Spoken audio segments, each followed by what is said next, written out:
I'm Louis Moroni, and this is Constraints the Podcast from Hi-Fi Handiwork, a 20-episode series.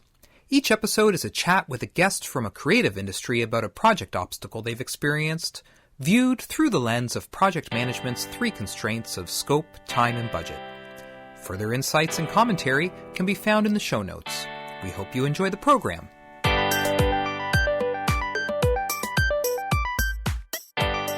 As we continue to explore project obstacles within the creative industries, we also continue to challenge or reinforce what we consider a creative industry to be. Where is that line, if there is one, that separates it from a technical or manufacturing industry or scientific or financial industry? As I've argued in the past, if a creative industry relies on creativity to produce economic value, then it's hard to find any sector that couldn't be defined as creative. From the results of research and development, to problem-solving, engineering challenges, to product innovation. Still, to unpack this a little farther, let's look at journalism. Here's a trade that is defined by the gathering and reporting of facts, and yet no one would deny that intertwined with these concrete outputs are the creation of compelling narratives, creative writing, and the discovery of unique angles. As much a creative industry as one might instinctively assume problem-solving in engineering isn't. Both examples of the balance of structure and creativity. Well, today's guest is no rookie when it comes to journalism. For over 40 years, he has explored and reported on various stories in music, sports, and culture within Canada, having written for the Toronto Star and National Post, among other publications, author of, I think, 13 books and 2 plays, pioneer of campus radio at York University, and attributed with bringing Stompin' Tom Connors out of retirement. Not to mention he is founding member of one of my top 5 all-time favorite bands.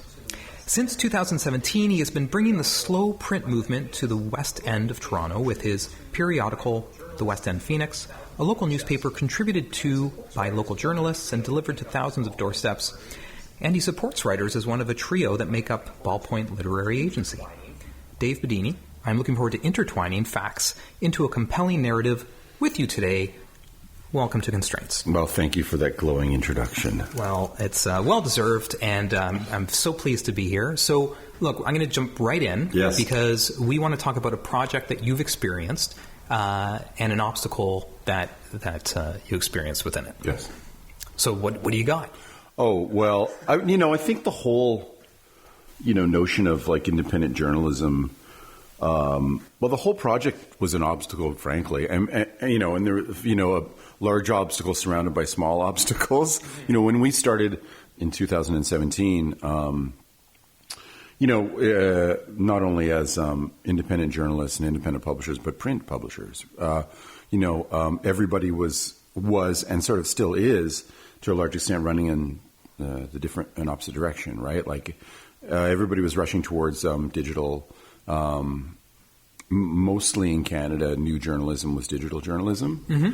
And in 2017, when we started, we were the first new print newspaper in. We were the only new print newspaper started in Canada in 2017. Did that actually did you find it a bit easier to find a place to print because of that? Well, yes and no. A lot of printing presses have closed, so there were only a handful.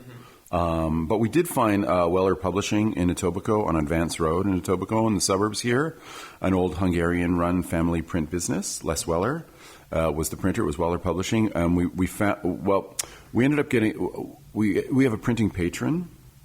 What does that mean? They pay for the printing? Yeah. And his father ran a print shop in the Junction for decades, West End Offset. And he took over the family business, and has since it's now this it's a tour de force printing and design house that works on every important new film that's made in the city. Guillermo del Toro, they're his go-to printing place for all the fabrics and textiles and wallpaper and books that the actors hold. They make all of them. But when he found out that we were going to start a new print newspaper, he was like, I want to honor my dad by helping you out by paying for your printing. So, so we ended up at, I mean, listen, and we needed a few things to tilt our way to survive, and that's one of them for sure. And Weller Publishing, man, it was this greasy old, print factory, belching smoke out of the old antiquated machines from the 60s. I think they had bought their printing press from Mexico City in the one that they were working on now. So it was super old and going through the bowels of print history, right, to be there. But a family shop and like a lot of pirates working there, pirate guitar players. Guys in bandanas and Fu Manchu mustaches, like getting the presses rolling. Ah, very cool. It was cool. Like that was their side gig. Yeah, exactly. And they were friends with Les, who's a guitar player too. Right. So great atmosphere for us, being kind of a rebel press in a way. Mm-hmm. Side story here. Mm-hmm. I used to work at a place where we were encouraged to. We built multi-screen displays for computers, and we were encouraged to hire artists. Independent artists, independent musicians, and fine artists, and they came and we created this piecemeal experience where they would come and they would build pieces of computer monitors, and that was kind of like their side gig. They would come and go as they please, and they would anyway. That's nice. just a little side. Now, magazine too. In the early days, they were just hired pretty much exclusively musicians to deliver the newspaper, which is nice. Yeah. I can't remember what the original question was, but we did print it at Weller Publishing. Well, we're going good. So I'm going to interrupt you there. Yeah. So we've got so that's kind of one piece of your puzzle here. You've got your printing. That's right. You got your printing, and I would imagine that's probably a pretty big piece. Yeah. What other sort of pieces of the puzzle did you have to put together? We had to.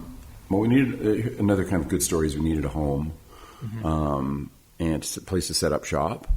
And Christina Zeidler, who owned the Gladstone Hotel, we play hockey together, myself and my wife, who's our managing editor. And, we were just talking about the paper in the dressing room one day about wanting to start it. And Christina said, well, we have artist residencies in the Gladstone Hotel. Would you want one of those? So we were there for 4 years, I think, rent-free at the Gladstone. Great place to have an office, great place to be. Yeah, I imagine. So that was another piece that kind of fell in.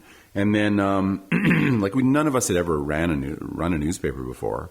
We'd all worked kind of in the industry, but never, had to run it as a business and all of that. Margaret Atwood gave us our first check, $10,000 check to us. We're a registered nonprofit. So fundraising is the biggest obstacle, honestly. And one of the obstacles that everybody thought was an obstacle, but I knew wouldn't be an obstacle, was how we were going to deliver the newspaper. And I told them not to worry. It's the last piece that we actually put into place. And I knew that if we just kind of posted a call out for people to deliver the paper, we would have more than enough, and that has held true. Why did you know that? I just knew that it was the kind of thing that I think it would appeal to people's sort of nostalgia. Originally we had a lot of people who had newspaper roots as kids, right? I also knew that it's a great walk in the neighborhood. It's a great way to get to know your neighborhood, get to know your community, and also I think people are looking for things to be part of too. And this seemed easy for them to rally around. And this is volunteer? People are... Oh, that's amazing. So, but this has been 7 years now. This is our 8th year, but yeah. The enthusiasm for delivering the paper is still strong. We still get... Even as you've increased your distribution. It's probably more. More because having been around, people are more aware of us, but also, people want to get involved. We get a lot of... Excuse me. We get a lot of people messaging about how can I help copy edit? Can I help on the graphics end? Can I help take photographs? We kind of have that covered. So I'm like, well, one way of getting involved is, and they're like, I would totally do that. So yeah. Why do people want to get involved? Well, like I said, I think people want to be part of something. I think people want to help. Why this? Why the West End Phoenix? Well, we're kind of more than a newspaper in a way. We are a community organization. Right now we're in our storefront space at 3 Bartlett, our web central space, and we publish a newspaper every 5 or 6 weeks. But we also have so many interesting events here. We did a half a dozen mayoral candidates in the last municipal election had town halls here. We've had events for to save the Green Belt, to save Ontario Place. We've had like cycling awareness town hall. So and a million shows here. Musicians play for the door, and we get people coming out to it. So it's kind of a community hub. So I think if you come in here, you know you're going to meet people you've never met before. You're also going to be, you know, on an evangelical level. People also feel that by being part of what we do, we're protecting our world from disinformation, misinformation, fake news, bad actors in the journalistic space, right? So I think that's there's an activist, I think, shine to it a little bit too. And also, you just get to know your neighbors better, right? Yeah. Like one of the things of delivering that's interesting, because I've done a bunch of routes too, is you find out what's on your neighbor's porch. Who's a clean porch? Right. Who's a messy porch? Who's got elves on their... file that away. Yeah, a little bit. But also, when you hand your paper over to your neighbor, there's a bond that is developed from that. And our delivery volunteers too, like we have people who've had the same route for 8 years. So they know the people that they're now they know the people that they're delivering to.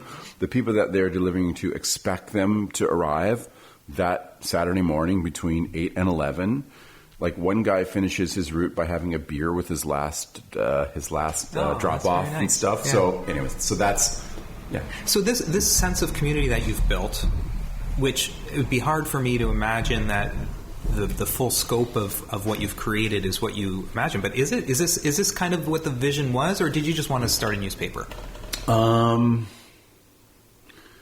Yeah. Well, the origin story is I wrote a book called Midnight Light, which was my last book about Yellowknife, Northwest Territories. I wanted to write a city book about the North. I didn't want to write a book about being on the land. And so I went to Yellowknife, and I had to get to know the city in relatively short order. So I worked for the Yellowknifer newspaper up there. They're still going too. They've been around since 1973. And it was amazing to see the bond between the town, the readers, and the paper. And so when I came back, I wondered if that could be applied here.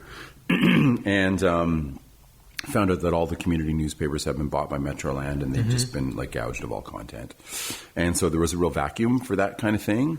And it's really just like, it's kind of like the community parallel is for sure the community parallel of that comes out of playing in the band too, seeing that kind of community grow by doing something, good that people like and resonates with them. And so we just kind of applied that to this in a way. Right. So ultimately it's about community. Yeah, I mean, that word is tossed around so often. I hear it so often from people who like to think they want to be involved in the community, but they just sort of fly by it. I think in order to really develop community, you just have to put a lot of work into sustaining that every day. So I guess what I'm saying is building community is easy to say, hard to do. Right. In a lot of cases. One thing that we're really good at is reader engagement. Like, every time a subscription will lapse, I personally email or call the subscriber. Anytime a new subscription comes in, I will call or email a new subscriber, and so on and so forth. Like especially true on the patron level, our donor level, our retention is super strong. We have people who have been donors of ours for 8 years. Every year they're happy to give, and I know them by face, and I know them by name, and they know me, and they know us, right? So you've really got to water and seed that soil in order for it to kind of become a forest, I guess, right? Yeah. Yeah. Now, you come with a really established reputation. You have a great career. You have a great track record as an artist and a musician and a writer, which I'm sure helped with this project. Right. Yeah. And so we were talking a little bit about the fundraising piece. How do you approach that, and how has that continued to be your your biggest challenge? Is it always work? Is it constant work? Have you found your sweet spot? Our most recent hire is a director of sponsorships. Very recent, and she's really helped a lot. But up until having Jan work with us, it's been Yeah, it's constant. Like, I'm always looking behind every shrub. I'm always kind of scouting around for people who might be interested in what we're doing, but people who can also affect the state of independent journalism in this city and in this country and in this world, right? So yeah, again, like those emails and those calls go out, and those Twitter DMs, those Instagram DMs go out. Sort of, this is what we're doing. Do you want to get involved? Do you want to support? So, is it hard for you to keep that enthusiasm? It was just hard for me to figure out how that works, and I still don't really know how it works. But I don't think the enthusiasm. I mean, we have a staff of 9. Everybody's got to get paid. It's been good. We've been able to. We haven't missed a paycheck in 9 years. We have a really strong crew here. And I really think, like, Jesus, like, our work, like our vocation, it's not like there's flavors going out of that bubble gum. Like, it's more important now than ever to have, true, like, non-corporate, independent, free press in our community, in our neighborhood, in our world, because it's all getting sucked into the same space, unfortunately, right? So have you seen this model grow elsewhere, or have people reached out to you to replicate this model or anything like that? Is that something like that happening? I mean, I wouldn't encourage it. I would, for those faint of heart, weak of stomach. It's tough. The first 6 or 7 years, and even still, there are white knuckle moments for sure, but it's a tightrope walk, right? Reuters just did a piece on us and another newspaper in Jersey that started, but that's a staff of 3, I think. There's 2 writers that kind of write everything in the paper. But no, it's not really a thing. The Skeleton Press in Kingston, they started because they were inspired by us. I've talked to people in Guelph. I've talked to people in Corktown. I talked to people a lot about it, but not as many as I would have thought. Because it's not easy. It's not easy. Yeah, it's not easy. It's not easy. But people see the need for it, or people see the value in it. Yes and no. Like, yes and no. You'd think it would be obvious. Like, you'd think, first of all, like, we don't really have. I mean, like, our revenue and our budget seem to coexist, more or less, harmonize, which is good. But we don't really have. We're not in that state yet in terms of funding where we can really grow to the point where we can do proper marketing, do proper advertising, do proper outreach or promo. That's where I think, like, it's still, like, our ground game is still very strong word of mouth wise, right? But there are people in this neighborhood that still should subscribe to the paper but don't. And I think part of that is because we're just so used to getting our news on our telephones, and we're not, I just called it a telephone, news on our iPhones, because you actually can't get the news on a rotary phone. Well, someone could call you. I guess that's true. That's true. Fill you in. Yeah, it's true. But so that's constantly a chase. Like, the more people drift away from reliable news sources, like, the faster and the harder we have to work to kind of bring them back. You're the West End Phoenix. So you're West End Toronto. Yeah. So I guess, there's 2 questions of growth here. One, are you your ultimate goal is to sort of have the marketing and make it larger within the context of West Toronto. That's true. Yes. Is there? Do you see a growth cap to that? A growth cap? No, I don't think so. Our readership has a long way to go in terms of maxing out in that sense. No.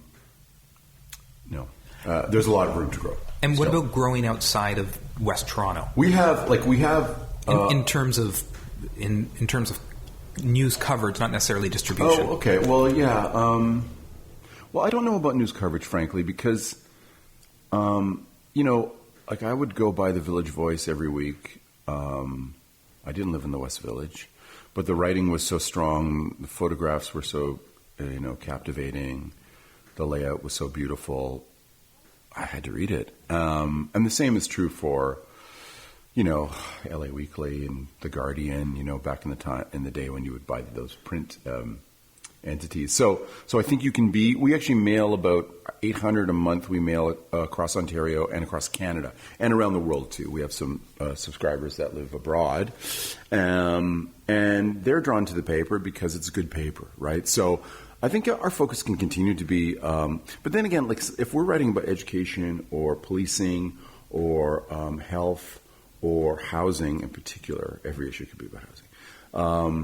If we're writing about that, if we're writing and reporting well about those issues in the West End, you can live in Calgary, you can live in Jakarta, you can live in Scarborough, and in any city, those issues apply no matter where you live. So I don't think we would really broaden in terms of regionally in terms of what we write about. We just continue to do what we do well. The long-term plan has always been an East End Phoenix, and we've kind of broached that a little bit this year to sort of see if we can expand. But I still think we need to be a bit healthier here first before we can do that. Right. Yeah. What do you feel your impact has been? The reporting piece of it. Right. Is it like what do people in City Hall feel like when you're chasing a story and things like that? Well, I think it's mostly been sort of smaller victories in that sense. I mean, we ran a series 4 years ago written by Eternity Martis, who's a brilliant writer, and she's moving into her spectacular world of just nonfiction book writing at the moment. And we kind of gave her a bit of a leg up, I think. We assigned her a series of 5 stories called Black in the Jury Box about just the nature of representation in terms of jury and jurists. And she wrote an incredible series that the Justice Department ended up using in their disposition in trying to change the path of that. So it affected the way they look at representation. So that was very, very high level. So that was wonderful. And that, I must say, is supported by that whole series. The Joe Burke series of investigative reporting is supported by 3 social justice lawyers and warriors who live in Ottawa that are friends of mine. And then on a very micro level, like we got a note from a psychotherapist. I hope I'm not misrepresenting them, but head doctor. Might have been a psychologist. I think head doctors, though. Okay, yeah. And he wrote to say that he'd framed one of our stories and put it on the wall in his office. And it's because we did I think it was 2. Yes, we did 2 entire issues over the course of our first 3 or 4 years about the West Lodge Towers in Parkdale. And the second issue, we wrote about the death trap elevators and basically how the owners and the landlords just were not putting money back into these buildings, thousands of people living there. And kids were late for school because the elevators were never working and could only hold a certain amount of people, and just how it affected local neighborhood life and obviously the families are there. But we also every issue we do a pet of the month, and we had no pet for this issue. And then so our writer Heidi Sipinki, we just said go down to West Lodge, see who's got dogs out there. So she went to this kind of field behind the apartment complex, and there was a dude there with his pit bull. And she started talking to him. And she said, can I tell your story in this column?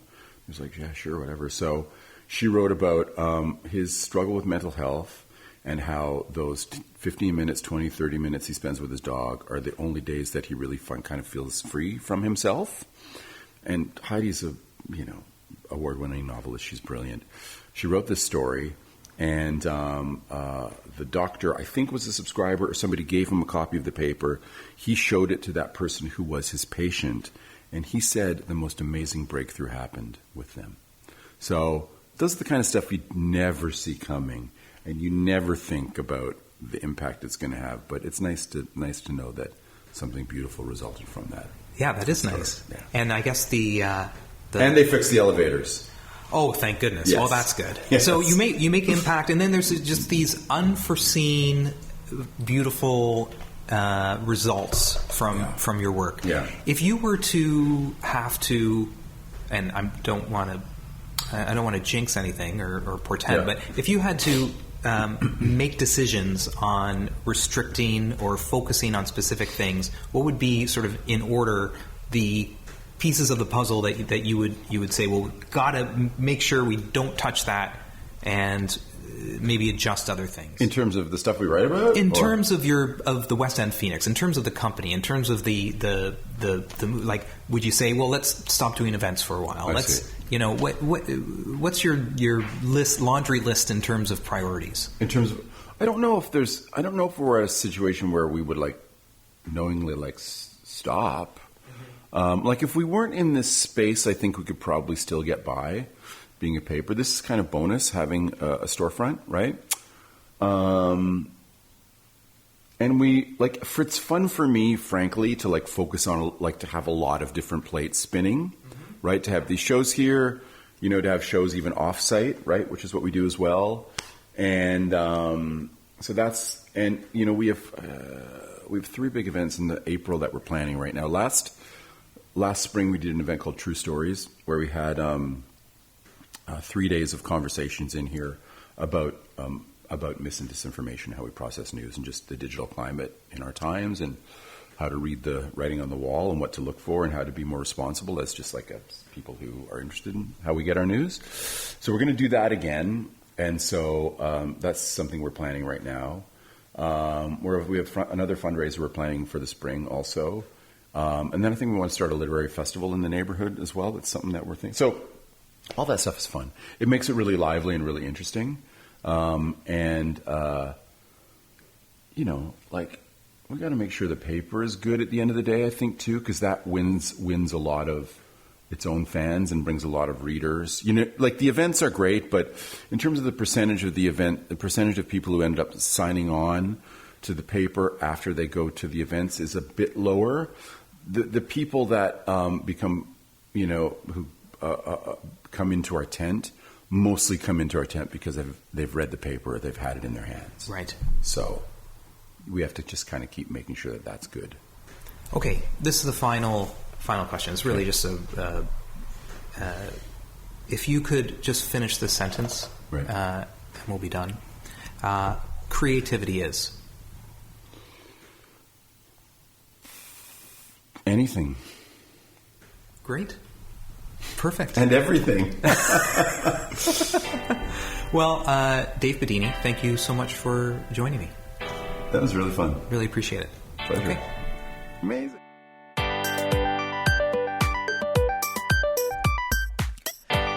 Constraints the Podcast receives resource support from the Alan Slate Radio Institute at Toronto Metropolitan University and is co-produced by Louis Moroney and Mihir Kore.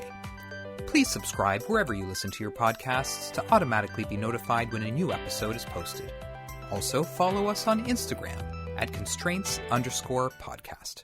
Constraints the Podcast is brought to you by Hi-Fi Handiwork. Sound advice.